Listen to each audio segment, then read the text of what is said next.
রাত তখন গভীর। পুরনো জমিদার বাড়ির মাটির নিচে লুকানো এক অন্ধকার কুঠুরিতে আমি পা রাখলাম। চারপাশে ধুলো আর পচা গন্ধ। দেয়ালের এক কোণে রাখা ছিল ধবধবে সাদা কাপড়ে মোড়ানো একটি পুরনো তলোয়ার।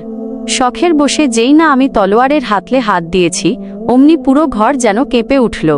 হঠাৎ দেয়াল চিরে বিশালাকার এক অবয়ব বেরিয়ে এল।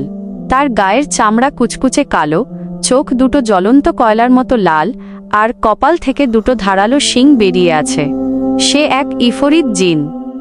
তার প্রতিটি নিঃশ্বাসের সাথে আগুনের হলকা বেরোচ্ছিল।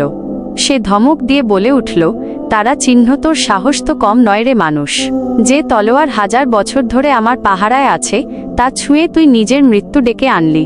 তারা চিহ্ন। আমি পালানোর পথ খুঁজলাম, কিন্তু দেখলাম ঘরের দরজাটা অদৃশ্য হয়ে গেছে।